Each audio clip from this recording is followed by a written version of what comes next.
What's up, guys? Welcome back to the channel. We're taking a look at Turtles Splintered Fate here on the Steam Deck, the ROG Ally X, and the Legion Go. I almost didn't cover this game. I usually cover the harder to run stuff, and I'm not sure how many people will really be interested in this title on the handhelds, but for me personally, especially at my age, being a lifelong Turtles fan, that franchise and handheld gaming for me just goes together so well. And I think this is a decent roguelite. I've played it on the iPhone and on the Nintendo Switch already, and it's come to Steam today on the 6th here of November for about 26 bucks, 10% off. And I think it might be a worthwhile grab for those of you looking for something to play that's good for short or longer sessions. So let's go ahead and take a closer look at the game running here. Now, as far as settings go for all these devices, this is, again, an iPhone/Switch game come to Steam, and it's pretty easy to run. There's not very many graphical settings in here, especially for the deck. You can mess with screen space, reflections, ambient occlusion, but, I mean, ultimately you won't need to. It's going to run 90 FPS on here anyway, or 60 on the LCD. And over on the Ally X, you will have some resolution options. If you wanted to save battery life or hit that 120 sweet spot on your screen, you could mess with that, but no real other settings. And same thing on the Legion Go. We're going to do 1200p, but you could certainly adjust that to 800. You could cap things, you're trying to get battery life, whatever the case may be.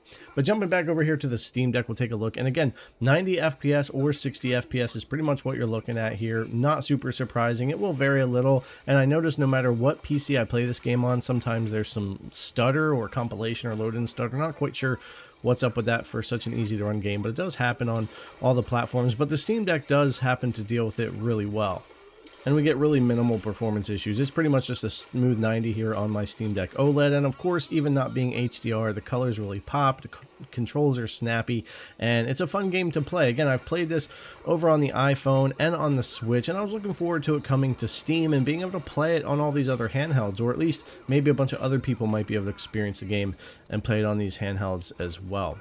And something else that I really like about Splintered Fate as a roguelite and for that gameplay loop is you can quit your run at any time and pick it up from wherever. So we have cloud saves with Steam, and we have that option in the game. So I'll jump over to the Ally X and I'll resume that same run we were just on the Steam Deck. And this is designed for longer sessions if you want, but obviously those short gameplay bursts, which is perfect for handheld gaming, right? And of course, this was designed with the iPhone in mind, or the Switch or whatever, so it's going to have those kind of options. But I find it lends itself really well to all of the other PC handhelds we have here because of that. It's easy to run. You can sip on that battery life a bit if you want. You can cap frames.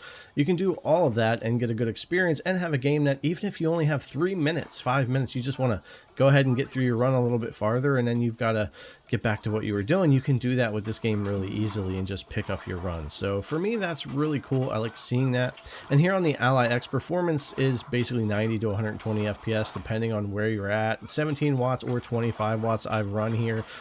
Just checking it out to see what it would do. If you wanted to hit that 120 exactly, you probably have to down the resolution a little bit, or other levels tend to hit it besides this one. This one was a little lower, but with the VRR screen and how good the game plays, it looks great here, even on the 7-inch smaller screen on the Ally X. I really like this device. It's a great experience and feels solid here as well. So another win here for this game on the handhelds. And of course, we can do the same thing that we did from the Steam Deck. So I'm going to jump from my Ally X right over to my Legion Go on the same run we started over on the Steam Deck. So we'll go ahead and exit out of here. We're going to go ahead and get on the Go, and we're going to resume this exact same run that we've been going through. So it's only the first couple of stages here, and of course performance will vary. You might get those stutters from time to time. We've got 20 watts here, 1200p on the Legion Go. So again, plenty of room on all these devices to cap frames, mess with your TDP, do whatever you want for that, saving battery or not, whatever experience you want to get out of it. But yeah, for any of these handheld PCs, and for being a Ninja Turtles fan, pretty big time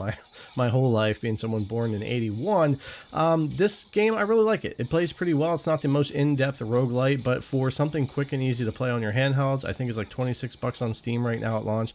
I think it's a worthwhile grab if you're a Turtles fan and you like that roguelite gameplay loop. It definitely has that, but it might be a little more simplified than some other games. But I do really like it. It obviously is a phone game, a Switch game brought over to Steam PC, but it was popular. It reviewed well, it plays well, and I'm not surprised they brought it over to Steam. I'm glad they did. More Turtles game to Steam, the better. And we can play this on all the different handhelds and in short sessions or long sessions, whatever works out for you, and probably squeak some pretty good battery life out of it. So I just wanted to cover the game. It's one I've been looking forward to coming to Steam. I know it might not be the most popular thing, on all the handhelds, but I've enjoyed my time with it, and I definitely recommend picking it up if you're a fan of the franchise of roguelites and you want something easy, not too expensive to pick up and play with cloud saves and being able to go from device to device. Alright guys, thanks a lot for coming and check out the video. As always, I really appreciate it, and I'll see you in the next one.